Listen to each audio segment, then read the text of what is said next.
series is Kachelan's way of going beyond the product. We want to be a genuine resource for the farmers in our community, most especially. Every second Friday, we will gather right here on Zoom with an expert who has something practical and valuable to share.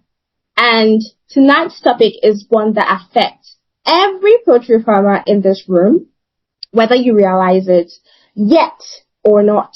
And that's antibiotic stewardship.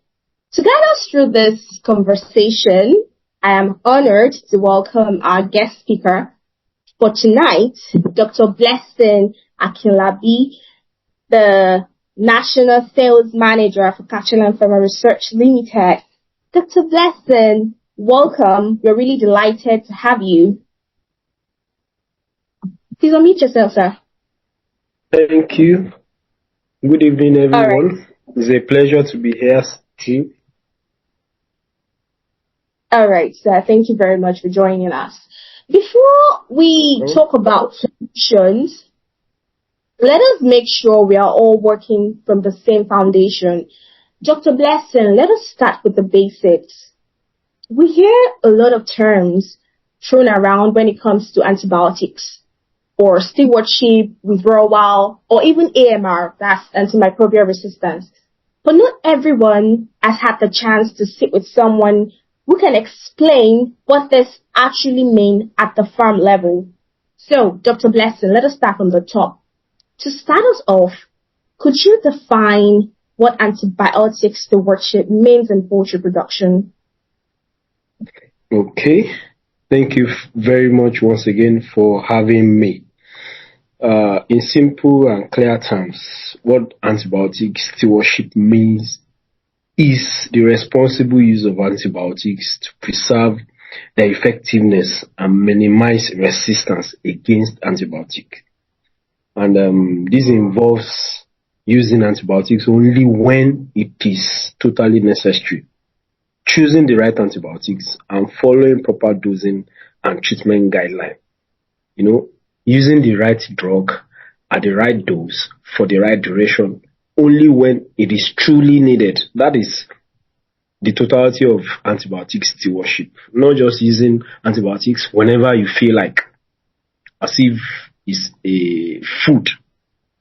So that's, in essence, that's what antibiotic stewardship means. So in poultry and livestock production, antibiotic stewardship is using antibiotics judiciously to prevent and treat diseases while reducing unnecessary use and promoting alternative methods like probiotics, improved hygiene, and what's not. You understand? So that in short, that's what antibiotic stewardship means. Biosecurity, probiotics, prebiotics, improved hygiene, to replace the constant and indiscriminate use of antibiotics on the farm. Okay, thank you very much for that, sir. All right, we have to hear terms like dosage and withdrawal period. Could you briefly explain what this means and why farmers must understand them? Okay, simply from the word dose. Dosage is picked from the word dose. Dose means the correct amount or the correct level of antibiotics that you are supposed to use. It is the correct amount or level of antibiotics you are supposed to administer at the right frequency for the appropriate length of time.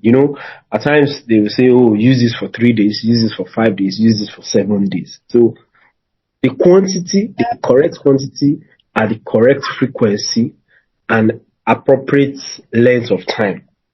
Underdosing does not kill bacteria. Most of the time it allows them to adapt and survive, which is exactly how resistance build up.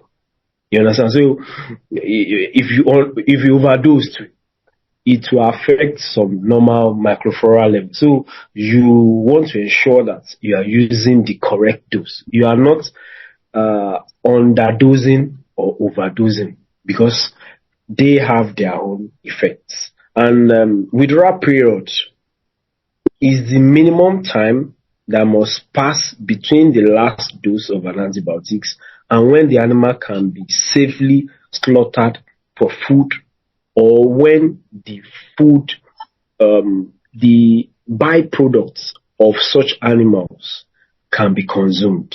It depends on the animals we are talking about. For instance, in poultry, we are talking about eggs. We are talking about the meat. So many a times you notice that the withdrawal period that is on each antibiotics differs.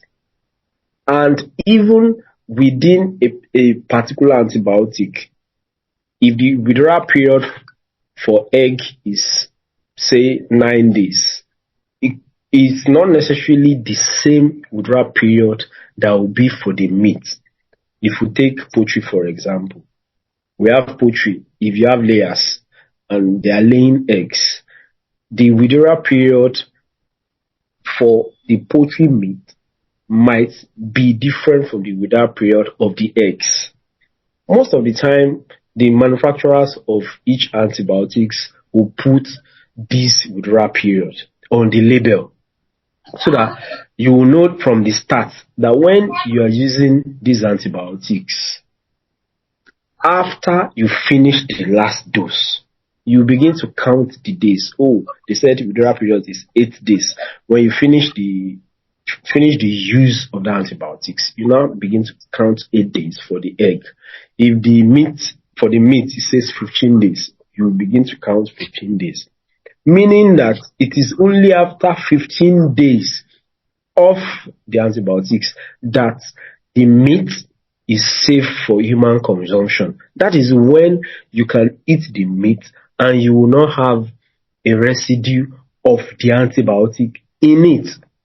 And that's where AMR starts from. We used to talk about antimicrobial resistance. Most of this antimicrobial resistance is as a result of the antibiotic residue we take in meat and other products, animal products, who uses antibiotics. So that's more or less like it. All right, sir. Thank you very much for that. I really like that when you answered the question, you actually touched on antimicrobial resistance. So I'm going to ask the next question based on that. Why is antimicrobial resistance becoming a global concern? Okay. Antimicrobial resistance is a global concern because resistant bacteria do not respect borders. The resistant strain that develops on a farm in Nigeria can spread throughout the world, maybe through food supply, water, or travel to affect communities worldwide. So, the World Health Organization has listed AMR as one of the top 10 global public health threats. And if this is unchecked, we are heading towards a future where common infections could once again become fatal, because we would have no drugs left to take care of common infections. If all the common drugs have already, the organisms have already developed resistance to all the common drugs. So it's really a global concern, and we all have a responsibility to make sure that we are a good steward of antibiotic use on our farms, on our different farms. Okay, sorry, let me just chip this in. We might say it doesn't really concern us, but we as farmers, we don't know where our product gets to. Our eggs, our meat products, we don't know to which extent it gets to. Pardon me to use this adage. The Yorubas used to say, "Tabaso koloja arale niba." When you when you think that it doesn't affect you, somehow it gets to yourself, your family or friends and things like that. And when the need arises, they use antibiotics. Is not working. I pray we don't get to that level, but the earlier we start, the better. Thank you. Okay, thank you very much. Now that we have that foundation, I want us to get into what happens when things go wrong, because the consequences go further than most farmers realize. So, what are the most common mistakes farmers make when using antibiotics in poultry production? Thank you for that question. Let me start with this simple one. One of the most common mistakes farmers make is the fact that, there is a slang that they say, follow who no road. Because I have a friend that has a farm and he used antibiotic A on his farm. I asked him and he said, oh, the symptom you are having on your farm is similar to what I'm also having on my farm. So because of that, I want to just copy what you are doing. I am copying, okay, this is the antibiotic you use when you have this symptom, so let me just use it too. And they take it hook, line and sinker without even bothering to go for a second opinion, go for a lab test or anything. So the most common mistake is treating without a proper diagnosis. Most farmers, I am sorry to say, most farmers are penny wise, pound foolish, because they want to keep some money. They feel, oh, it is something I can treat on my own. So because of that, they tend to use antibiotic in an erratic way, and it comes around to boomerang most of the time. Farmers often see signs of illness and reach for whichever antibiotics is available rather than identifying the specific pathogen causing the problem and tackling it. At times, people use broad spectrum antibiotics. Fine, it will work. But because it is broad spectrum, it will wipe out all the microflora, both the beneficial and the harmful. When you are trying to take care of invading organisms, the ones that are the normal microflora, those ones that are supposed to be beneficial, that are supposed to be there in the system, are also wiped along in the process and exposing the animal. So when a proper diagnosis is not made, that's one of the main mistakes they do. And another mistake they do is underdosing. Maybe because the farmers is trying to stretch the medication, or because they are estimating weight incorrectly, or what is not. You understand? One thing or the other, they underdose.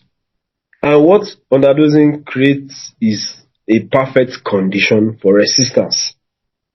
It is the best way to build up resistance, antibiotic resistance.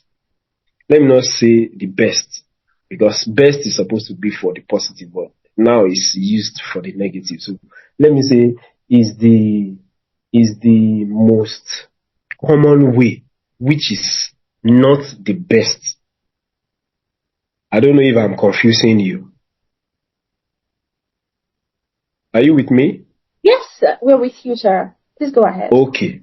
So, it is the underdosing creates a perfect condition for resistance. So we should try as much as possible to estimate weight correctly, and not try. Some people will try to manage drugs, thereby underdosing. and the drugs will not be effective, and they will be dragging the manufacturer or the distributor of the drug that your drug is not working. It is when you now probe further that you get to know that, oh, they are the one that underdose. Or some people will say, oh, when you say, okay, there are some antimicrobials. Mark my words, I didn't say antibiotic. Antimicrobials. Because antibiotic is a class of antimicrobial. So there are some antimicrobials that you will use 3 days. Stop, you pause for a day, then use another 3 days. But some may say, oh, because I have a large flock and I want to reduce cost, I will use for 2 days instead of 3 days. You are not using according to how the manufacturer has prescribed, and you want to get the results. It will not work that way. Stopping treatment early when beds appear to recover is also a significant issue. You know, when people see that, oh, the beds are no longer dying, there are few that do this. When they see that, oh, they've started the treatment and they've seen the result that, oh, these beds which are dying in their numbers are no longer dying, but they have not yet completed the dose of that particular antibiotics. They will say, oh, beds are already fine. Let's not use the rest. Let's keep the rest for another time. And before you know it, resistance start building.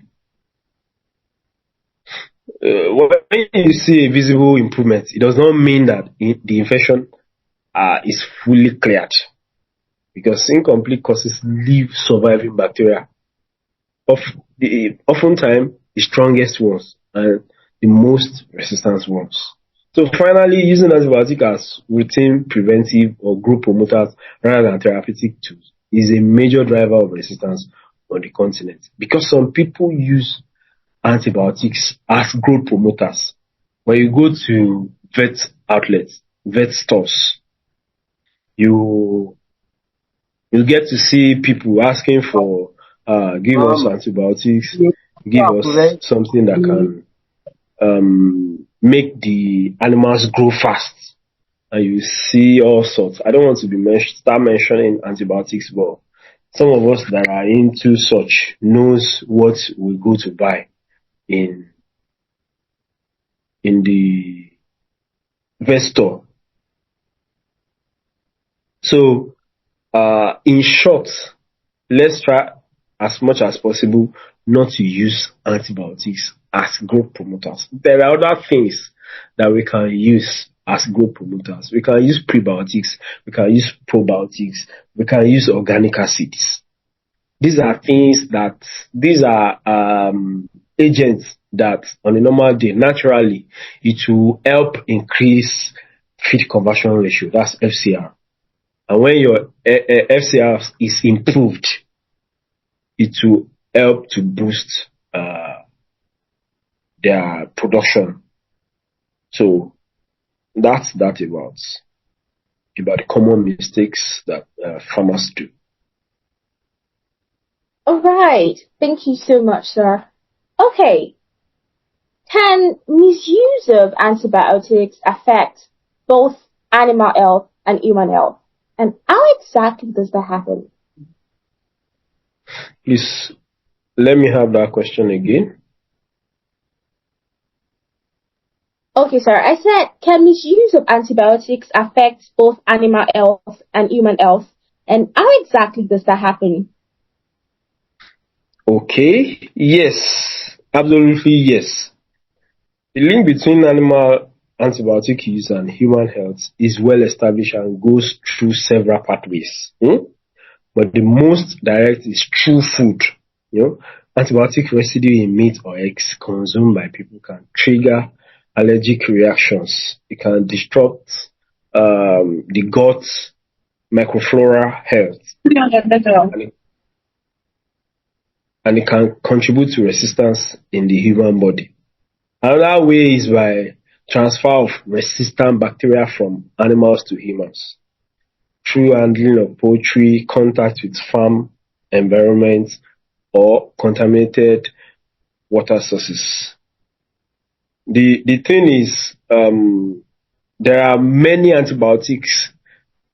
Okay, let's use for example ciprofloxacin.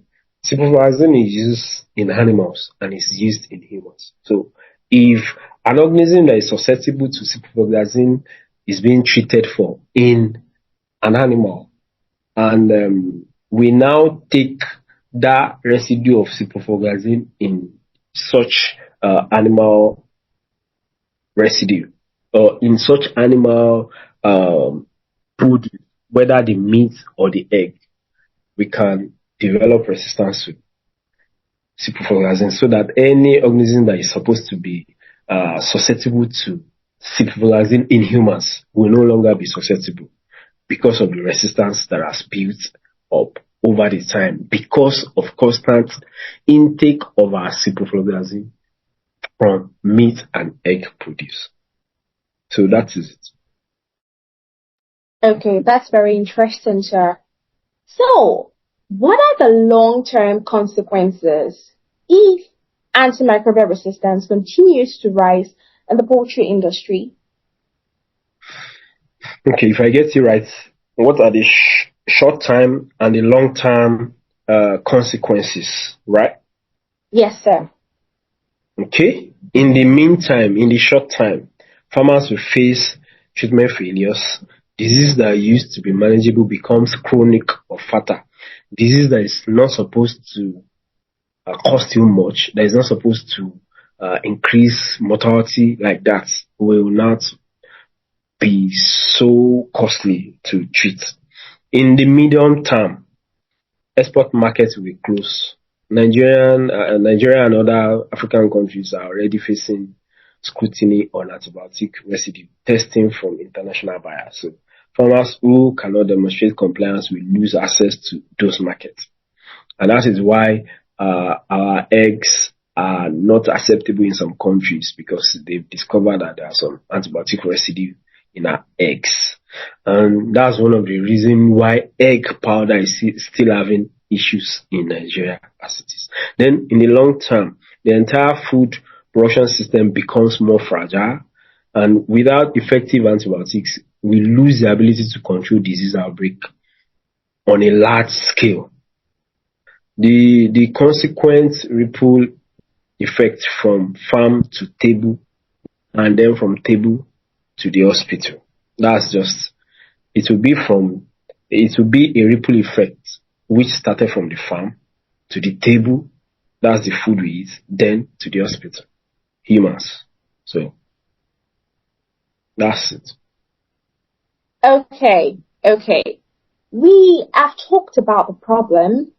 Now, let us get practical. This section is probably the most immediately useful parts for tonight's session. We're going to be talking about what responsible antibiotic use actually looks like day to day on a real farm. So, how can farmers know when antibiotics are truly necessary and when they should avoid using them? Okay. The rule of thumb is that antibiotic treats bacterial infection, not viral infection.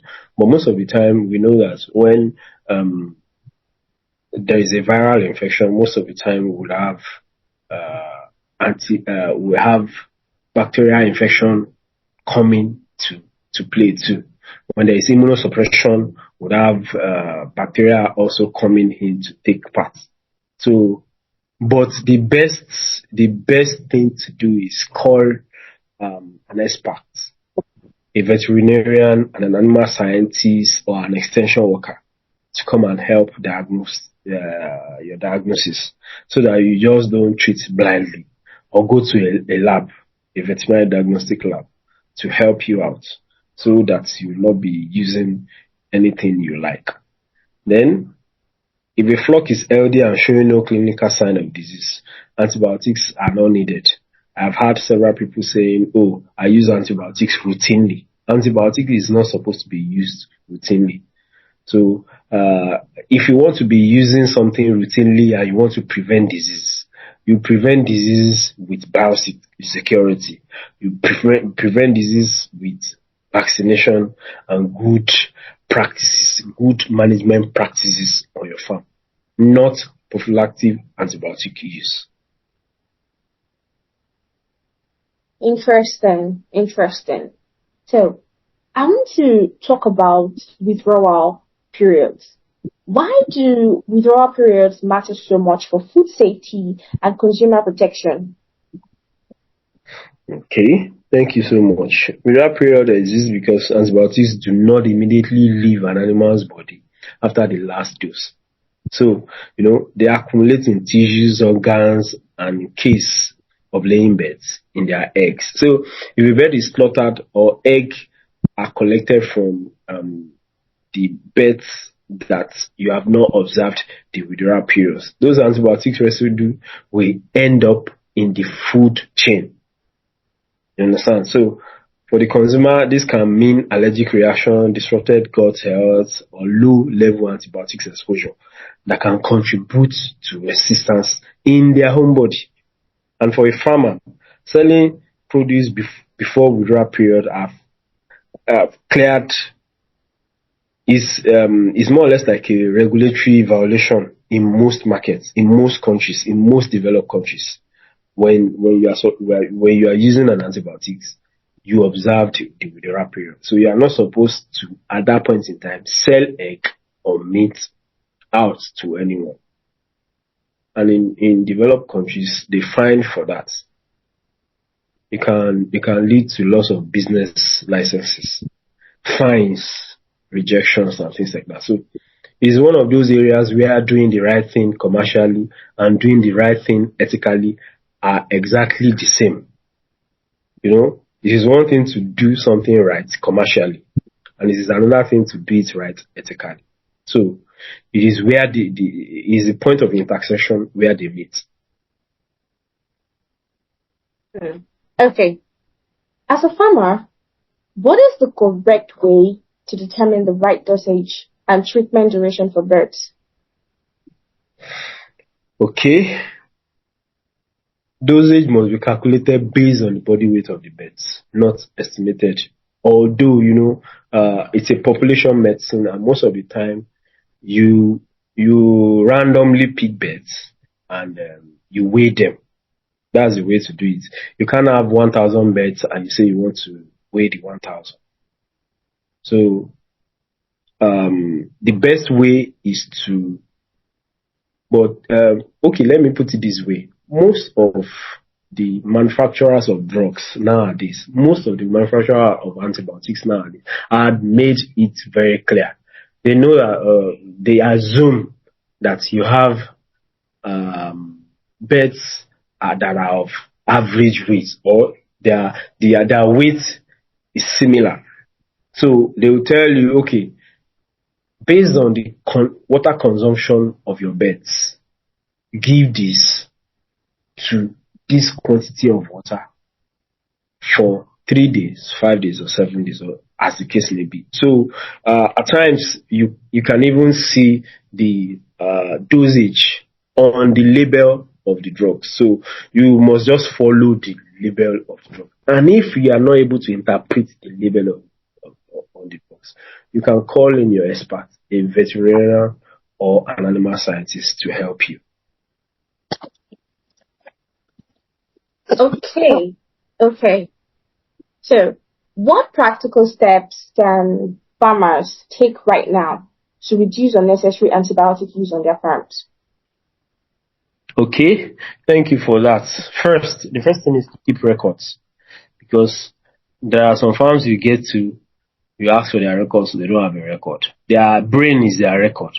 Fine, some people have photogenic brain, but as much as you have a photogenic brain, whatever you write down, you cannot lose, you cannot forget. So it's good to keep records, know what you have treated, with what, at what dose, and when. Record keeping forces intentionality, and it makes it much easier to identify patterns of recurring disease that needs a structural fix. If there are recurring diseases, when you have a record and you are keeping it and you are doing a retrospective study, you'll be able to understand that, this disease, I think it has a recurring pattern. Oh, this is the time of the year that these things happen. So if I'm able to do this and do this and do this, it will not repeat itself. Secondly, invest in biosecurity. A significant proportion of antibiotics used on farm is triggered by infection that could have been prevented with better hygiene, controlled access, and proper flock management. So if you invest so much in biosecurity, you reduce unnecessary antibiotic use on your farm. And the last thing is the third thing, not the last. The third thing is the judicious use of vaccines where available and necessary and appropriate. Vaccination program reduce disease incidence and therefore reduce the pressure to use antibiotics. It reduces the pressure to use antibiotics. Also, build a relationship with a practitioner, a professional, either a veterinarian or an animal scientist. Having professional guidance on hand before a crisis occurs means that farmers make better decisions under pressure. So that's pretty much about the steps you can take to reduce unnecessary antibiotic use on your farm. Okay.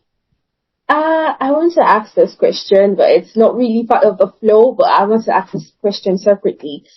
Okay. If you had to leave every farmer here with just one thing they could do differently this week, what would it be? Okay. It will be they should take their record keeping very seriously. Some people are doing it, but at times when you ask for it, to be like, the record is somewhere on the farm. I can't have access to it now. Let me call someone on the farm. And you need to make instant decision. They don't have it handy most of the time for those that keep record. So record is very, very important. Even if you are, let's delve a little away from antibiotic stewardship now. For you to know whether you are making a loss or a gain, you have to have record. If there is no record, there is nothing to point out what you are doing on the farm. So record keeping is it for me for this week, yes. Okay. Thank you very much for that, sir. And I'm very sure that the farmers have all key. There are several of them. Prevention is cheaper and better than cure. It has to do with a whole lot of farm management practices, and it starts from the source of DO chicks. If you have a healthy source, you should check to have a healthy source of DO chicks, especially in this period of time that people are scrambling to get DO chicks. Don't because DO chicks is scarce for layers farmers now. Don't because DO chick is scarce, just take anyhow bets. Try to source for healthy bets from reputable hatcheries. Then manage your stock density very well. If the beds are overcrowded, you are writing letter to disease outbreak. So manage your stock density very well. Then ensure proper ventilation. There must be proper cross ventilation, and maintain consistent nutrition. I can't start telling us which feed is the best or whichever, but we know. So make sure you use good feed for them, proper, consistent nutrition. Also, vaccination is very, very important. It's one of the most powerful tools that is available. Vaccination is one of the most powerful tools that we can use to prevent disease outbreak on the farm. And a well-designed vaccination program also helps to reduce the incidence of common poultry diseases and therefore the pressure to treat with antibiotics. Some of us has the habit of just going to anybody, which vaccination program are you using? Please, can I have it? Can you? Let's not do that. Let's get a veterinarian or a professional around that area that you have to get you a vaccination program that can work for you. Because diseases don't read book. Diseases are localized most of the time. So it is as a result of what you have prevalent in your area that the vet or the professional in your area will be able to design a vaccination program for you. Not necessarily the actually designed vaccination program. I know we all know what I'm talking about. Then stress management is something that is underestimated. We should try as much as possible to reduce stress in those livestock. So overcrowding too should be avoided. I've mentioned that before. Avoid abrupt feed changing. You understand? Then avoid extreme temperatures. We all know this. Then try to boost their immune system, reduce stress level and all. Because of time, let me just keep it at that. All right, all right. While you were mentioning the points earlier, I think you touched on biosecurity briefly. So I would really Yes. like to expand on that quickly. How Okay. important are biosecurity and hygiene practices in preventing infections in poultry farms? Biosecurity is arguably the most single important factor in disease prevention in modern day poultry farming. It is not glamorous, but it works. I can tell you that for free. A strong biosecurity program include controlled access to the farm, dedicated footwear and clothing for farm personnel. You have proper disposal of waste and carcasses, quarantining of new or returning stock, and regular cleaning and disinfection of house and equipment. The challenge is that biosecurity requires consistency. One breach, a visitor who walks through without disinfecting, and a batch of feed contaminated at source can introduce a pathogen that spreads through an entire flock. So, biosecurity is very, very important. We cannot overemphasize the importance of biosecurity. It's a whole lot, and we've dealt with biosecurity a couple of times during some of our seminars organized by Kachelan-Pharma Research Limited. So I don't want to take much of our time as regards biosecurity. All right. Before we started this section on prevention, we touched on what people would usually say. They would say prevention is always better than cure or treatment. So, Yeah. can products like disinfectants and biosecurity solutions, can they play a role in reducing disease pressure on farms? Absolutely, yes. Yes. Disinfectants, biosecurity solutions. We have uh, organic acids. These are things that we can use to prevent disease outbreak. When we use them correctly, disinfectant breaks the chain of infection by eliminating pathogens from the environment before they can reach the beds. The key word is correctly. This disinfectant needs to be applied at the right concentration to surfaces that have been adequately cleaned initially and given sufficient contact time to work. A poorly applied disinfectant can give a false sense of security while leaving the pathogen load largely intact, and you think you have done a good job, whereas they are there watching and smiling at you. So biosecurity products are most effective when they are part of a systemic program rather than a reactive response to an outbreak. So that is it. Okay. Before we open the floor for questions, I want to spend a few minutes on something very close to home, the Kachelan antibiotic range. Dr. Blessing, you have the expertise in this area, and we trust you to give our farmers an honest and informed perspective. So Kachelan has a range of antibiotics used in poultry production. Mm-hmm. Could you briefly explain what makes this product effective and reliable for farmers? Well, it's more or less like how will I put it now? We have quite a number of them. We have the ones that take care of respiratory, GIT, urogenital, and we have gentamicin, tylosin, we have gentamicin, doxycycline, we have tylosin, doxycycline, cargentil, cartylodos, cargendos, catchflux. They meet, Kachelan antibiotic range is formulated to meet the specific disease challenges and environmental conditions of African poultry farming. You understand? That local relevance matters so much. It's a product developed for European conditions.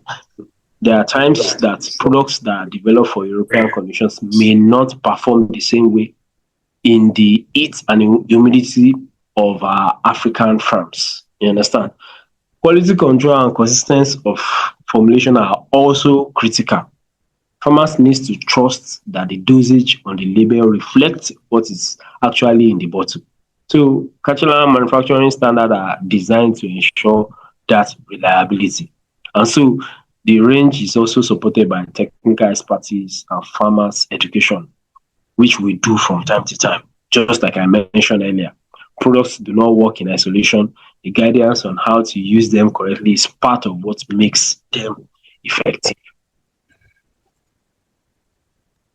All right. Finally, what key advice would you give poultry farmers to ensure they use antibiotics responsibly while maintaining productive and healthy flocks? Okay, my core message is this: treat antibiotics as a precious, finite resource, because that is exactly what they are. Every time we use them carelessly, we spend a little of what future farmers and future patients will need. You know, build your flock health program around prevention first: biosecurity, nutrition, vaccination, stress management. Use antibiotics when they are genuinely needed, at the right dose, for the right duration, and always respect withdrawal periods. You understand? Partner with professionals, get a proper diagnosis before you treat, keep record, and choose quality products from suppliers you trust. The farmers who take stewardship seriously today are the ones who will still have effective tools in 10 years. They are the ones who will still live to witness those 10 years where we will still have effective use or effective tools to use. The others will find themselves with sick beds and no option. The choice is really that straightforward. And some others might even have passed to the great beyond if care is not taken. So that's my advice for every farmer, poultry farmer, All as right. regards the responsible use of antibiotics. Thank you. Wonderful, Dr. Blessing. Thank you so much. That was incredibly rich. Now, I want to open the floor because I know there are questions in the chat box. I'm going to read out a few that have come in. Dr. Blessing, feel free to take your time with each one. So I'm going to start with this one I have here. There has been a concern arising from the economic point of view. I mean, farmers always put the cost of feed, among others, into account when it comes to adhering to withdrawal period. My question is this: in countries where withdrawal period is taken seriously, how do they deal with the issue of cost during withdrawal period? Okay.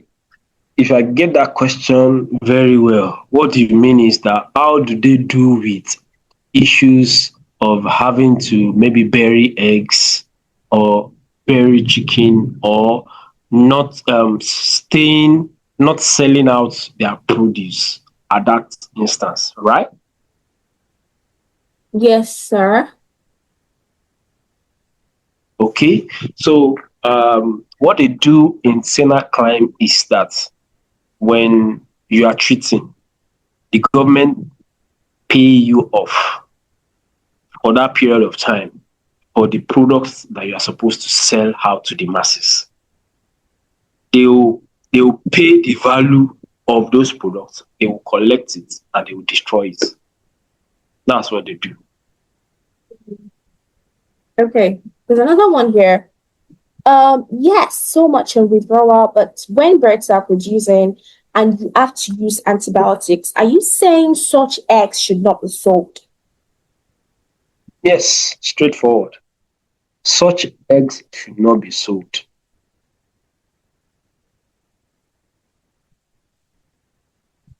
All right, I think that's all we have in the chat box. We have a little time left. Would anyone like to come off mute and ask Dr. Blessing directly? If so, raise your hand and I will bring you in.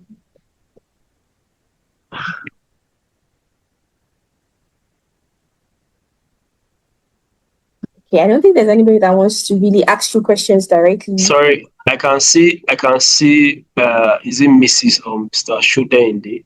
Okay. Still raising his hand. All right. He said we should be practical. Okay, you have the floor, sir. Yes, Doctor. I honestly appreciate the discussion so far and questions asked, and listened very carefully to you. Especially, you spent quite a number of time talking about withdrawal, and then I'm saying, okay, let's be a bit more practical with it. So I have a farm, for example. I have 2,000 beds or 3,000 beds. And if you take 70% of what I'm, or 75% of the production, and then we have to use antibiotics for whatever reason. Now, all the eggs I produce within that period, like you have said, for some domains out there, you'll find out that the government perhaps pays them or gives them subventions. In Nigeria, where we are, you're saying that I should bury the eggs. You're saying I should not sell out the eggs. I understand that those are best standard, best practices. And I also understand as a human being, I don't want a situation whereby I'm eating an egg and I can taste some certain things in there. How do we strike a balance between I have bought a lot of feed within that period? How do I strike a balance? What do I do? And that's what I meant by practically.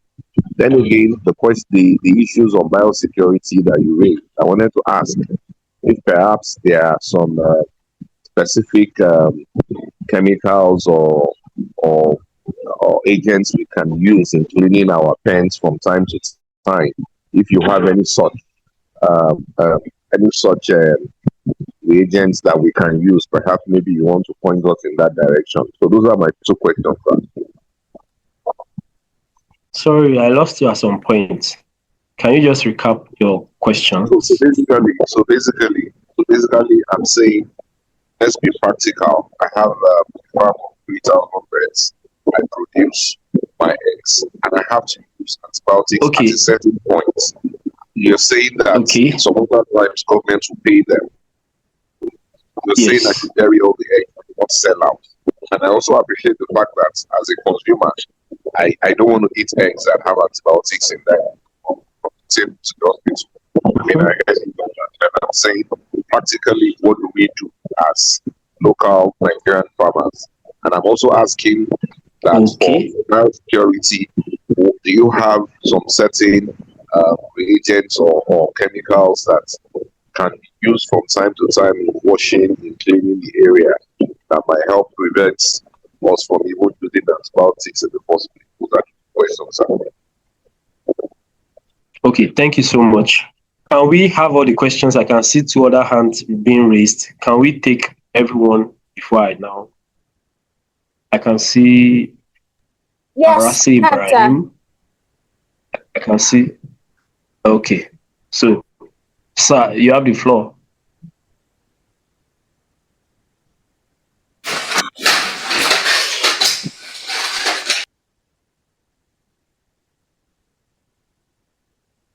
Dr. Ibrahim Arasi. Okay.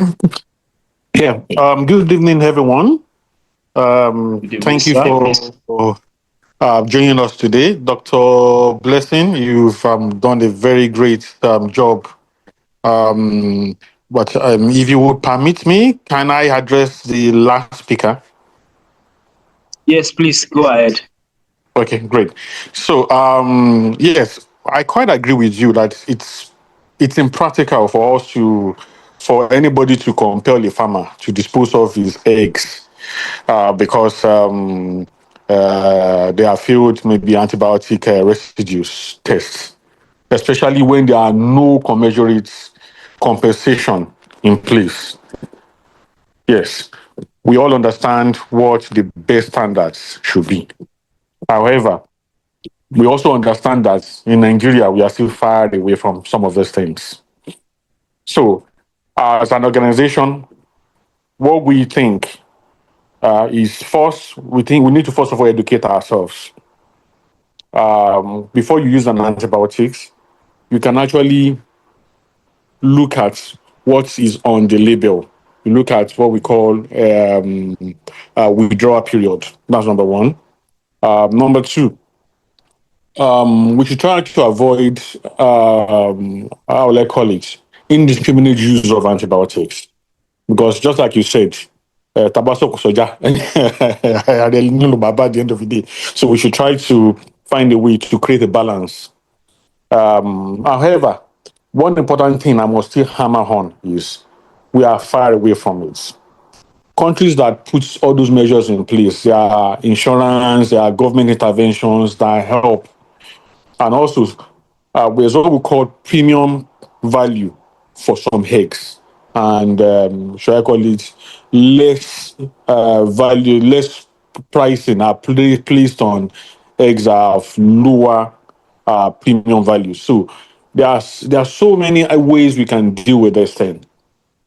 However, I will also state once more, we are still very, very far away from where we need to be. And so we will not be here hammering so much on the need for everyone to dispose of their egg because they have used an antibiotics. Because as an organization, who's going to pay? We are not ready to compensate you. We are not governments. We are not government. We are not ready to compensate you for your losses. So we can only put pressure on those at the helms of affair to assist farmers in that regard. It requires a holistic approach. For my hand, thank you. Okay, thank you so much, Dr. Ibrahim. So that's the MPC. See you.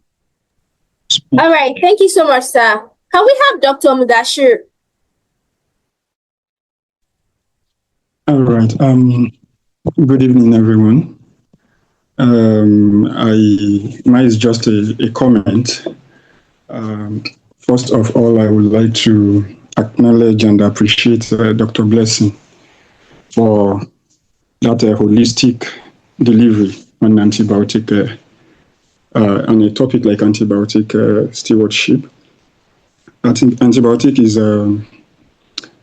is a whole lot, and I think you have taken your time to summarize it effectively. And as such, I think myself and others have learned a lot this evening. I would just like to add the fact that the issue of recommendation, diagnosis, the usage of antibiotics is all about trying to do the right thing as individuals. When you get a lecture like this, it will be well appreciated when one is determined to take one or two things back to the farm. And I think it starts with using the medication, different type of antibiotics, whichever one is being used, is using it the right way, using it according to prescription, just like Dr. Blessing has enlightened us. When you start with that, I think it's a step closer to managing what we call withdrawal period. You understand? So if you are using it when it is due, when it is right, when you are trying to treat and you don't use it routinely. At that point, you are already preparing yourself to make a proper or an anticipated action against the resistance. So when it gets to the area of withdrawal, I want to believe that with time, as individual farmers, when we try to bring in our professionals on the farm and we try to relate it with what the economy says too, we know how it affects us as an individual and as a family, which is a unit. When you, for example, when you sell eggs or when you sell the meat to the market, like the last speaker has said, it is very possible that one of the members of the family, probably the wife, commonly, will go to the market and come back with same egg or same meat. So having all these things at the back of our mind, I think the lecture has opened our mind to how we can devise different means to tackling this issue, even before the government comes in to rescue us. So that will be it from my end. Thank you very much for listening. All right. Thank you very much, Dr. Mudashir. Do we have any other questions?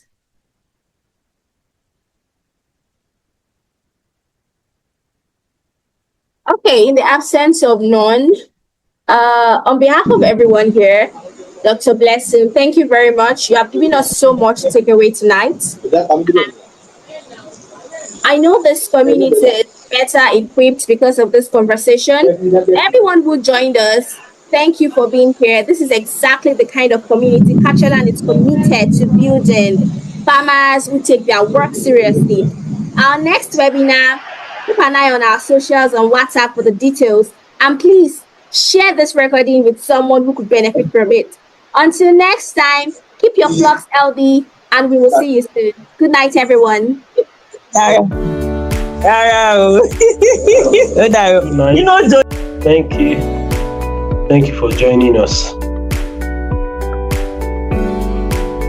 Thank you, Doc. Thank you, sir. Someone is still asking, can answer.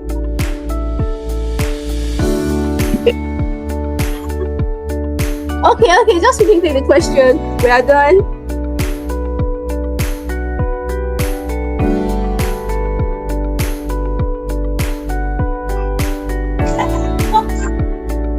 Oh, the phone. Eh?